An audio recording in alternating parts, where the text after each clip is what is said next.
नमस्कार साथियों। ये बड़ा इंटरेस्टिंग टॉपिक है आज का। सनातन धर्म क्या होता है और आज पृथ्वी पर धरती पर जो धर्म है, अलग अलग संप्रदाय है, इनमें से सनातन धर्म कौन सा है। तो हर कोई जो धर्म है, ये हिंदू हो, बुद्धिज़्म हो, इस्लाम हो, क्रिश्चियनिटी हो, हर कोई क्लेम करता है कि वह जो धर्म का पालन करते हैं उनका धर्म यह सनातन धर्म है। ये धरती के या सोलर सिस्टम के ओरिजिन से भी पहले से अस्तित्व में है और उनका जो गॉड है वो सबसे पहले आया था और वही सच्चा गॉड है और उनका ही पथ ये सच्चा पथ है, सनातन पथ है। तो ये हाथी का चित्र देखिए साथियों। एक पोएम है, वेस्टर्न कंट्रीज के एक पोएट ने लिखी है और ये इंडियंस के बारे में लिखी है। Six blind man and elephant. आपने पढ़ी होगी, सुना भी होगा इसके बारे में। एलिफेंट कैसा होता है, ये 6 अंधे लोगों को पूछा जाता है और वो अपने हाथ से इस एलिफेंट को सब तरह से पालपट करते हैं, टटोरते हैं और फिर अलग अलग अपनी राय देते हैं। किसी को एलिफेंट स्नेक की तरह लगता है, किसी को दीवार की तरह लगता है, किसी को खंबे की तरह लगता है, किसी को दो रोप की तरह लगता है। तो लेकिन एलिफेंट होता अलग ही है।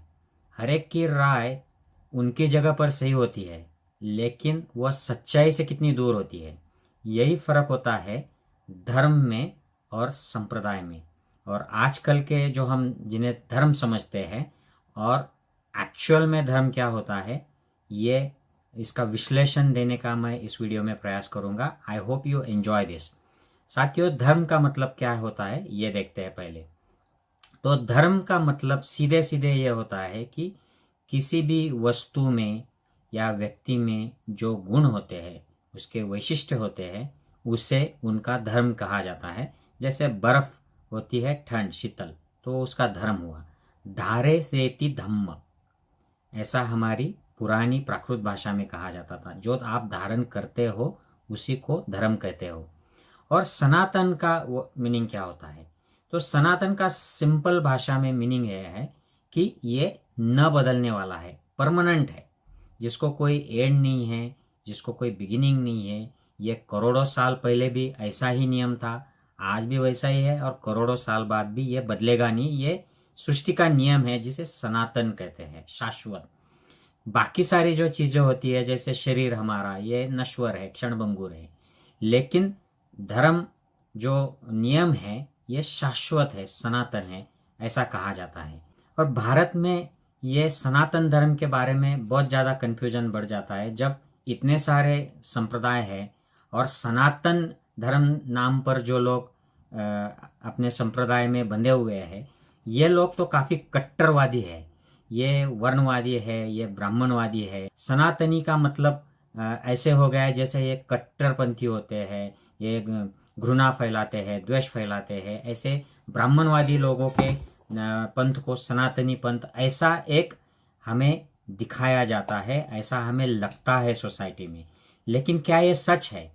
क्या सनातन धर्म जिसे हम कहते हैं ये एक द्वेष का, अतिरेक का, आतंकवाद का, हिंसा का ऐसा पथ हो सकता है क्या? तो बिल्कुल नहीं, ये तर्कसंगत नहीं लगता है, हमारे लॉजिक में फिट नहीं होता है। तो फिर सनातन धर्म क्या होता है? तो साथियों, आचार्य रजनीश ओशो जो हमारे देश के काफ़ी फेमस एक स्पिरिचुअल पर्सन हो गए, उनके बारे में काफ़ी पॉजिटिव और निगेटिव राय है। लेकिन उनके जो कुछ प्रवचन थे, उनके जो कुछ राइटिंग्स है जो आज भी उपलब्ध है, आप वेबसाइट पे जाके फ्रीली इनको you can listen to them, you can read the material.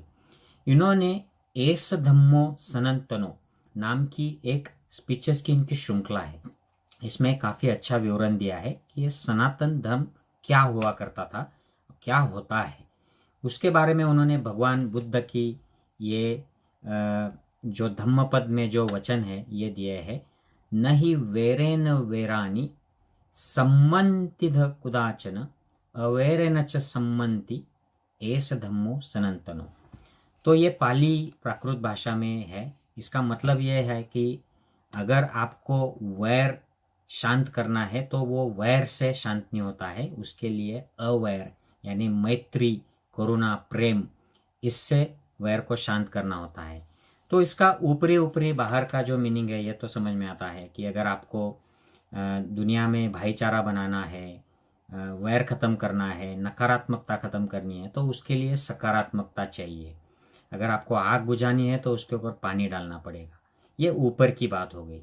लेकिन इसका जो डीप मीनिंग है कि आपको अगर आपके अंदर का भय, नकारात्मकता, राग, द्वेष, वासना, कामना, तृष्णा, ये सब मिटाने हैं, आपके ये अंदर के जो शत्रु है इनकी अगर हत्या करनी है, जिसे अरहंत कहते थे, सारे शत्रुओं की हत्या कर दी, अगर आपको ये अवस्था को पहुंचना है, आपको अगर आपके अंदर की तृष्णा को भग्न करना है, जिस अवस्था को भगवान कहते थे, तो कोई भी पुरुष महिला अगर उस तृष्णा से पीछा छुड़ा सकते हैं, उसको भग्न कर सकते हैं, तो वो भगवान हो जाते हैं।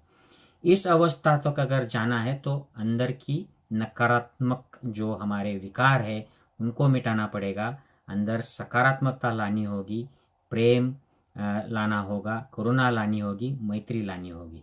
तो इसके लिए हमें सबसे पहले जरूरी ये है कि साथियों, ये जो नकारात्मक विकार है ये उत्पन्न कहाँ होते हैं, क्योंकि अगर हम ये नहीं जान पाएंगे कि ये कैसे उत्पन्न होते हैं, कहाँ उत्पन्न होते हैं, तो उनको मिटाएंगे कैसे, हम अरहंत होंगे कैसे, हम मोक्ष प्राप्ति हमें मिलेंगी कैसी। तो इसके लिए हमें यह जानना जरूरी है कि हम खुद हमारे अनुभव से हमारे अंदर जाके देखें कि कहाँ राग, द्वेष, वासना, कामना उत्पन्न हो रही है, और वहाँ पर हम काम करें। और इस स्व अनुभव से देखने को, जानने को ही स्व अध्ययन, आत्म अध्ययन या अध्यात्म कहा करते थे हमारी पुरानी भाषा में। तो इसके लिए मन को एकाग्र करके हमारे अंदर ले जाना जरूरी है। लेकिन ये मन तो बड़ा चल-बिचल होता है, मंकी माइंड होता है, तो इसको अंदर कैसे ले जाए, उसके लिए हमारे पूर्वजों ने कुछ सिंपल प्रिंसिपल्स दिए, जिसको अगर आपको बड़ी बिल्डिंग बनानी है तो उसकी नींव रखना जरूरी है। तो मन को एकाग्र करने के लिए, अच्छी समाधि लगाने के लिए उन्होंने एक शील और सदाचार की नींव रख दी कि आपको ये शील का पालन करना है, तभी आपका मन शांत रहेगा, कंट्रोल में लाने के लिए आपको मदद होगी। तो शील और सदाचार, और उसके बाद में मन एकाग्र करना यानी समाधि का अभ्यास करना। तो समाधि में क्या अभ्यास करना है, हमारे शरीर और मन के अंदर जाकर जो नकारात्मकता उत्पन्न होती है उसको रोकना, और पहले से ही जो नकारात्मक संस्कार हमारे अंदर है उनको बाहर निकालना, इसी को कहते थे प्रज्ञा का अभ्यास।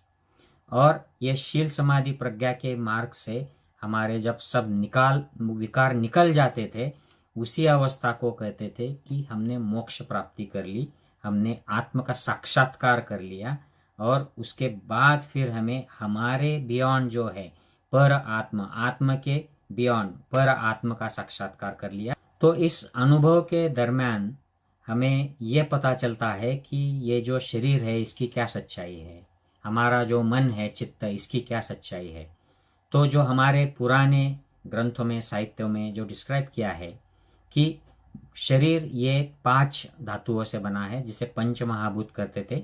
एक तो उसमें आकाश होता है, एम्प्टी स्पेस, तो 4 ये धातु होते हैं, एलिमेंट्स होते हैं, और उनके 4 गुणधर्म, ऐसे 8 घटक मिलाकर एक जो सूक्ष्मतम हमारे शरीर का हिस्सा होता है वो बनता है, उसे कलाप कहते थे। और ये कलाप जो होता है ये वाइब्रेट होता रहता है, ये उत्पन्न होता है, नष्ट होता है, और ये काफ़ी फास्ट फ्रीक्वेंसी से होता है। तो ये हमारे शरीर का जो सूक्ष्मतम हिस्सा है ये उत्पन्न होता है, नष्ट होता है, क्षणभंगुर है, शाश्वत नहीं है, सनातन नहीं है। तो सनातन क्या है, शाश्वत क्या है, इसके अभ्यास के लिए हमें यह जरूरी होता है कि हम जो क्षणभंगुर है उसको अपने खुद के अनुभव से जान लें। जब ऐसी नकारात्मकता जिस मन से निकल जाती है वह निर्भय हो जाता है, जिसके मन में किसी के प्रति शत्रुता, कटुता या वैर नहीं रह जाता है, और मन के अंदर सारी सकारात्मकता भर जाती है, मैत्री भर जाती है।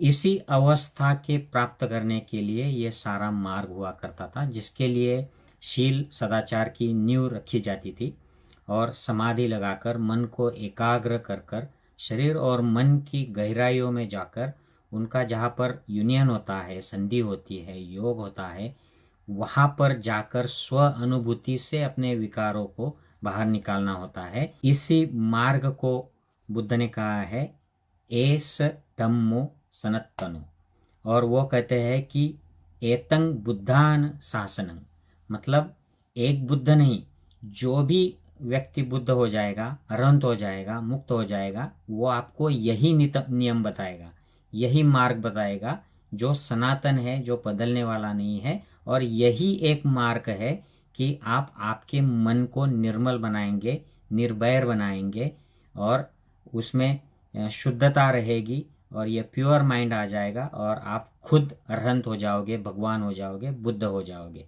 तो इसी को सनातन मार्ग कहते थे। तो साथियों, मैं आपसे एक सवाल पूछना चाहता हूँ, क्या आप खुद को कट्टर हिंदू, कट्टर बुद्धिस्ट या सनातनी हिंदू, सनातनी जैन ऐसा कुछ मानते हो? तो बी केयरफुल, क्योंकि सनातन जो मार्ग होता है यह धर्म का मार्ग होता है, और इससे कोई भी लेबल्स नहीं होते हैं। जैसे हिंदू, मुस्लिम, बुद्धिस्ट, क्रिश्चियन, ये लेबल की धर्म को ज़रूरत नहीं होती है, और धर्म हमेशा सनातनी होता है। और अगर आप शील सदाचार का पालन कर कर शरीर और मन में, उसके अंदर जाकर, गहराइयों में जाकर, जहाँ विकार पैदा होते हैं, वहाँ पर सच्चाई का दर्शन नहीं कर रहे हो, अनुभव नहीं कर रहे हो, और मन को निर्मल नहीं बना रहे हो, तो आप धर्म के रास्ते पर नहीं चल रहे हो। चाहे आप खुद को कुछ भी पुकार ले, आप खुद को हिंदू कहे, ब्राह्मण कहे, मुस्लिम कहे, क्रिश्चियन कहे या बुद्धिस्ट कहे, उससे फर्क नहीं पड़ेगा साथियों।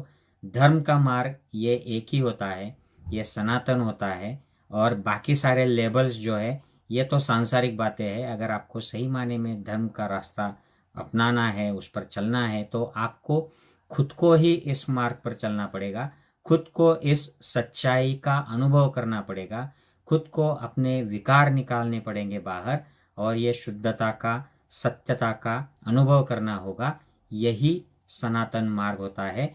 बाकी आप किसी गुरु के पास चले जाओ, मंदिर में चले जाओ, मस्जिद में चले जाओ, विहार में चले जाओ, वहाँ पर आप कोई भी प्रार्थना गा लो, चाहे वो बुद्ध की प्रार्थना हो या कोई पंचशील का गायन कर लो, इससे फर्क नहीं पड़ेगा। फर्क इस बात से पड़ेगा कि आप सही में शील का पालन कर रहे हो, मन शुद्ध कर रहे हो, और सच्चाई का अनुभव कर रहे हो या ना कर रहे हो। आई होप मैं इस वीडियो द्वारा आपको सनातन धर्म क्या होता है उसके बारे में कुछ हद तक जानकारी दे पाया हूँ। अगर आप सहमत हो इस बात से, तो अपने साथियों, दोस्तों और परिवार के लोगों को से भी शेयर कीजिए।